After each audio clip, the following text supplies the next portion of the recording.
Le chapitre 265 de Jujutsu Kaisen est sorti et on a la suite de l'extension du territoire de Yuji qui est toujours un peu plein de mystères, on va dire. Alors le chapitre commence avec un dialogue de Sukuna qui dit qu'il a déjà eu ce genre de connexion avec un exorciste et il pensait que ça donnait de l'énergie occulte humaine, mais là il est étonné, il demande si c'est le territoire de Yuji, mais Yuji ne sait rien, il a dit qu'il a fait ça instinctivement parce qu'il voulait seulement lui parler, et donc on va aller voir parcourir différents lieux. Yuji va parler de son flashback, enfin de son passé, et on voit que Sukuna va être pas mal agacé mais va suivre. Et donc on va passer par l'enfance où il a grandi joué, l'enterrement de l'ami de son grand-père, ils vont parler un peu de son grand-père aussi, et de Noël, hein, comme quoi Yuji croyait au Père Noël, ce genre de trucs pas très utiles, ce qui va très vite agacer Sukuna qui va lui demander d'abréger. Et Yuji va alors expliquer qu'il pensait avoir un rôle à jouer et que peu importe sa mort, tant que son rôle était accompli, alors il aurait une mort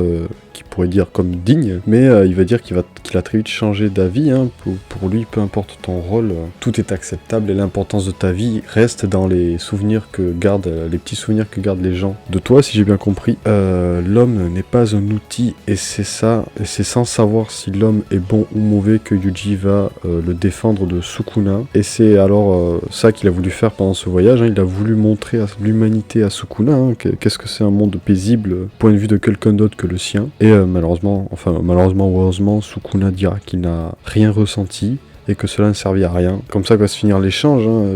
Sukuna va mépriser Yuji et Yuji va ressentir de la pitié vis-à-vis de Sukuna, ce qui va mettre en rage Sukuna. Yuji va alors lui dire: Sukuna, je peux te tuer, c'est ça sera ses dernières paroles. Ils vont faire une négociation où Yuji va demander à Sukuna de libérer Fushiguro et de prendre son corps à la place, et il l'épargne, ce qui va foutre en rogne Sukuna, qui va dire qu'il peut décimer littéralement tout le monde, tous les gens que Yuji aime, ou du moins apprécie un minimum. Et c'est comme ça que ce chapitre va se finir. On n'aura pas plus d'infos sur l'extension de Yuji. Alors moi, la seule théorie que je peux émettre pour l'instant à chaud, sans avoir eu le temps de théoriser plus que ça, c'est que l'extension de Yuji, c'est une prison, une sorte de prison pour enfermer les fléaux, car on sait que Yuji, il a été admis chez les exorcistes pour ça, parce qu'il pouvait enfermer le fléau. Donc ça m'étonnerait pas que ça soit son extension du territoire. Enfin, on le saura peut-être la semaine prochaine, ou du moins sans doute. Et ben moi, je vous dis à la semaine prochaine. Ciao.